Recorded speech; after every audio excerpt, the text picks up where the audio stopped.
Halloween's here. Candy is filling the streets, putting cavities in every child's tooth. The smell of pumpkin spice lattes fill the air. The leaves are falling and changing colors. And there's only one man to blame for all of it. Jack Skellington. What's this? What's this? There's costumes everywhere. Well, yeah, it's because it's your evolution, buddy. You. Me? You! Wow! You're filming me now. I can't see. What's this strange contraption you have here?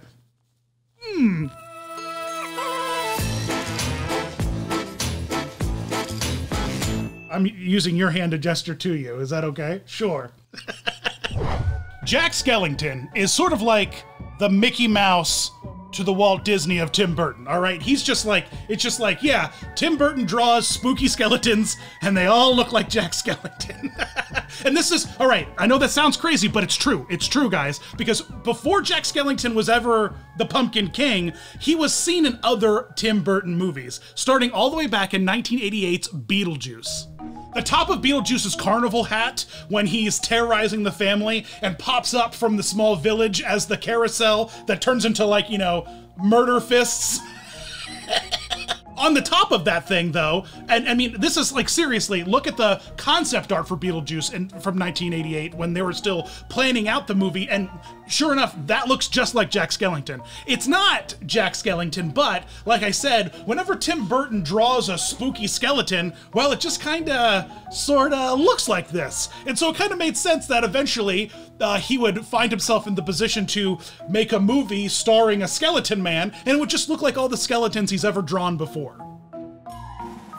Which leads us perfectly into 1993's Tim Burton's The Nightmare Before Christmas, where we get to meet the official Jack Skellington. And this is cool because it's animation, but it's also puppetry in an interesting sort of sense. Stop motion animation is puppetry. They're these physical puppets that are being moved bit by bit by bit to give it life and animation, replacing heads with different vowel sounds, replacing body parts, tweaking little things with little tools to make the fingers move. It's painstaking, amazing work what goes into making these films. And that's kind of why I think it lends to the spookiness of it, the jerkiness of it, the weirdness of it. It's such a good movie.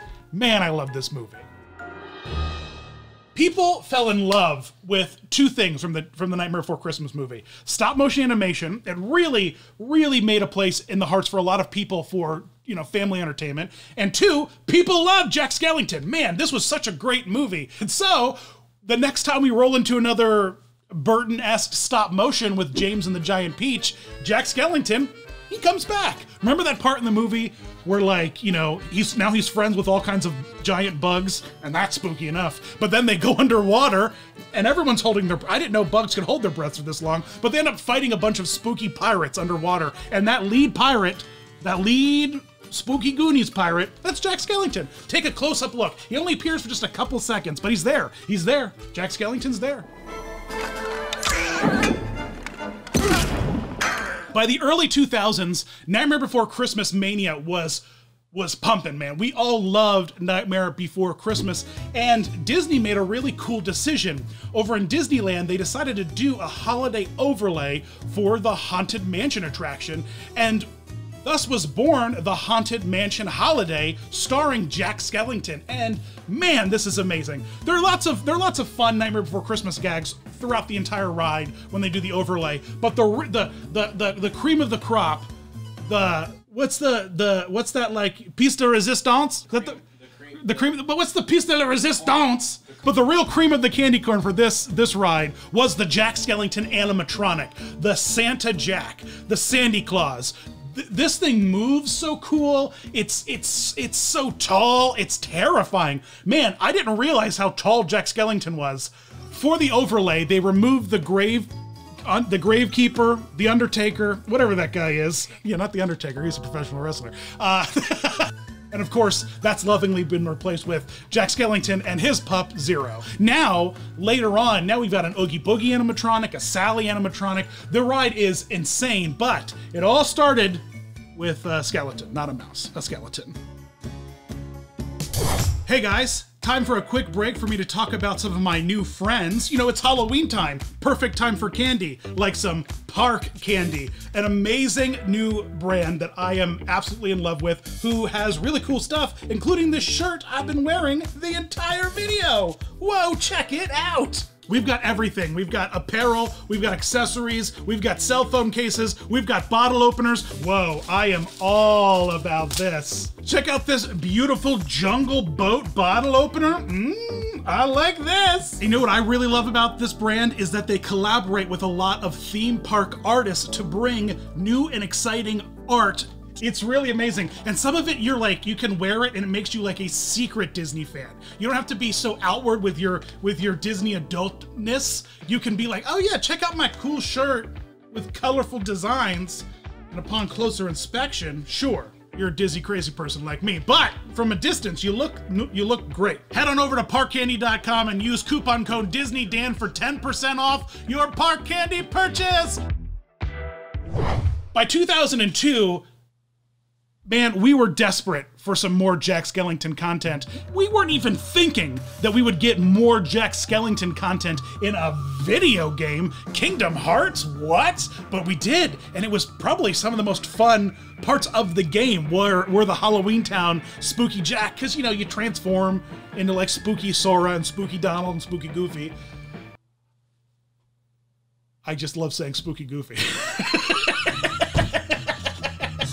But it's a really fun part of the game, and it got us kind of like, oh man, this is a fun medium to explore Jack Skellington, or at least maybe Disney Corporate did that, because in 2004, we get a follow-up to the original Nightmare Before Christmas movie called Oogie's Revenge. And in this, Jack Skellington's using one of those, like, you know, sticky snot hands that you get for like 50 cents at a CVS. And he's taking it to the street. He's taking Oogie Boogie down, baby, with a sticky snot hand. We need to give Jack a weapon. What is Jack's weapon gonna be? Boogers? Perfect! I'm sure he picks spooky bogeys and then uses it to take down oppression in the Halloween Town. Sold. And I can't stress this enough. The whole selling point of this video game was, we are continuing the Nightmare Before Christmas story. That story that you love so much. This is the official canon continuation of, why do we even begin to think that this was something we could trust? Has any Disney video game ever been good? Has any, you know, we've all played Toy Story, we've been like mauled by like, you know, roller skates and stuff, or my God, that Lion King, no one can get past I Can't Wait to Be King. So how did any of us have any kind of expectation that this would be good? I'm not sure.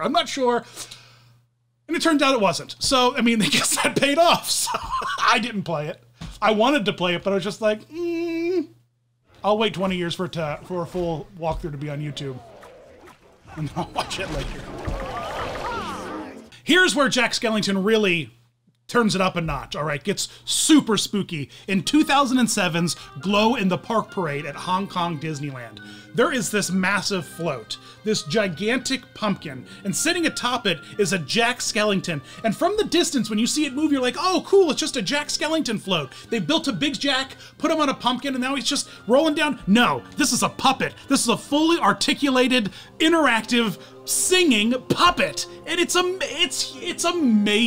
It's amazing. It essentially just has one big pole that the torso can kind of move around, you know what I mean, on the top of the pumpkin. And then his arms are, of course, attached to the pumpkin so that he's got a lot of great movement and motion as he's kind of moving around with his elbows and shoulders.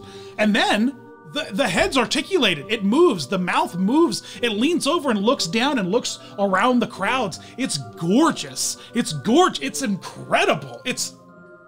Why wasn't this at every park for Halloween? It's just amazing. And you guys know me, I'm a big Disney parade enthusiast, so if you want to see me deep dive into the Glow in the Park parade, let me know in the comments below. We'll check it out.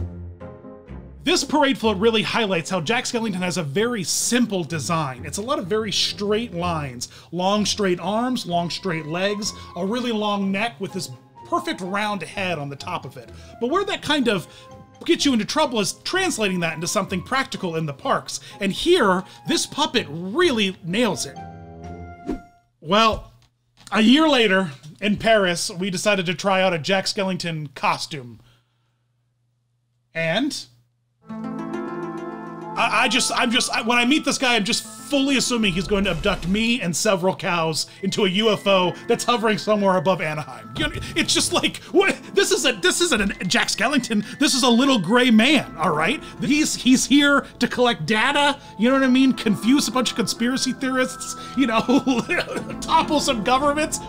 The way this costume works is fairly simple. We've got a mask that hugs the top of the performer's head, plugs his nose holes, and so he's got his mouth exposed, but the rest of his head is covered in this large bulbous sack in this milk jug with 2 black circles painted on it.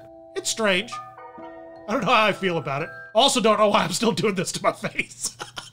What's important to note, though, is that his first initial appearance, the one thing that has changed from his later appearances are his gloves.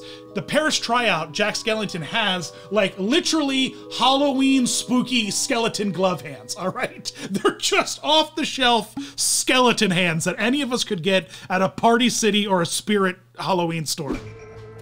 It took a couple years, it took several years, 2012 or so, with, I believe it was a meet and greet for the premiere of Frankenweenie we were promoting out here in 2012, that they're like, oh, let's bring Jack to America, you know?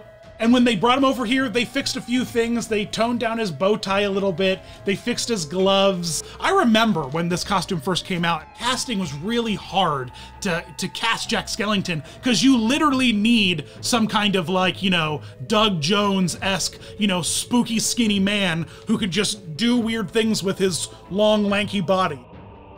It's spooky though, I'll give him that.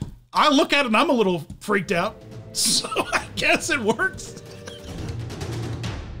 The costume's cool though. I really love the costume elements of this because the pinstripe is really, really well done. The tails of the tux are wired so they kind of lift and they're not laying flat on the character itself. The bow tie is amazing. Everything's kind of scaled up and made a little bit bigger than you would have seen Jack Skellington's stop motion puppet, because we had to contend with this giant head and a human torso inside of what was, as we saw previously, just a bone stick man, you know what I mean? Just a stick man. Jack Skellington's just a stick man. We can't put juicy, thick humans inside of a skinny skeleton bone man. That's just not how it works. You can't have meaty, juicy humans playing bony Halloween demigods. You just can't have it. They tweaked this costume even further in 2014 to introduce Sandy Claus Jack into the parks for the Halloween parties, and this was cool. What's so great about this costume is by layering on the fuzzy white furs of Santa and a big white beard, suddenly I'm not so bothered by the strange proportions of the head. Suddenly, from a distance, it looks pretty good. I would argue that we should just stop putting him in the skeleton costume, just leave him in Santa Jack, because it really, really works as Santa Jack.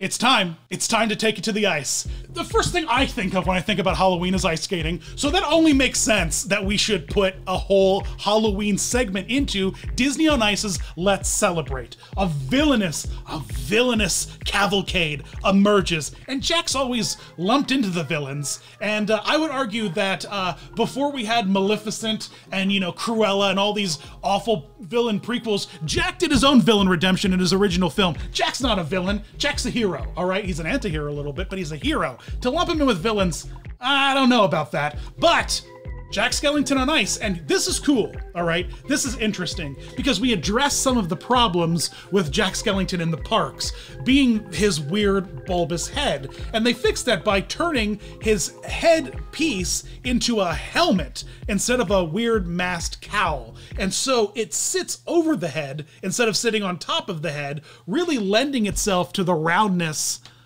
and proportions of Jack Skellington. Now, sometimes it doesn't work. Like when he's looking to the sides, kind of looks like he's got a diaper on his head. But when he's out there, you know, skating and you're sitting from a distance and you got those, like, you know, fancy opera binoculars or whatever you bring to Disney on Ice, you're looking down there and you're like, oh yeah, hey, that's Jack. It works. Now he's got these big sunken eyes where they paint the skater's face black. And so his little peepers are peeping out there in those dark black sunken holes. And that's weird. In 2019's not so scary Halloween fireworks spectacular, spooktacular, Jack Skellington comes out. He hosts the event, and it's amazing. Forget that Hong Kong puppet that got its butt glued to a pumpkin. This is a fully articulating, free-roaming Jack Skellington puppet, puppeteered by, I want to say 2, but possibly 3 puppeteers, which is spectacular. There's this big, long stand that holds up the Jack Skellington puppet, where a puppeteer's underneath it articulating the head, while another puppeteer stands behind him holding 2 big sticks that he's using to move and articulate the arms. It's this beautiful ballet puppetry, kind of Bunraku style, a puppet that just brings Jack to life. He's huge. He's amazing. He's so bright and like stunning. This Jack Skellington puppet is incredible. Probably, well, I don't know if it's one of the best. I've seen Kite Tales. This Jack Skellington puppet debuted right before the pandemic, you know, the pandy shut us all down. I haven't seen the puppet come back, but they would be fools, I say, if they were to leave it in storage or wherever it is and not bring it back, because it is stunning. And need I forget the post-pandemic solution to warming all of our spooky Halloween hearts after we've paid $175 to enjoy a nighttime Halloween spectacular in the parks. And that's a Jack Skellington sipper. Drink Jack's blood, all right? Fill Jack's hollow core with your favorite juice and then sip it from his skull. It's like, all right, how do we add volume to Jack's spooky skinny chest to make this 14 fluid ounces? What is this? Is this like bodybuilder? Did this Jack Skellington not only skip leg day and arm day and just exclusively did chest day? What's going on with the proportions of this?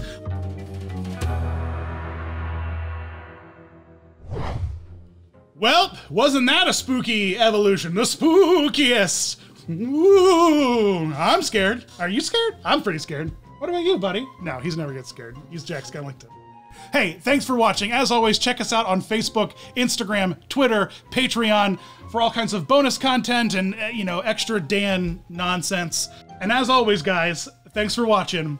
You rock.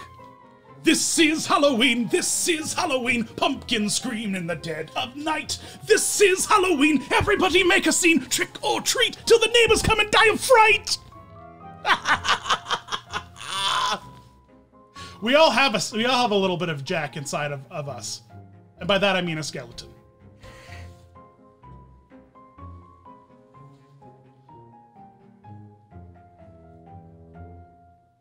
This is the longest. Well, the idea is you're supposed to put it on your feet and hands.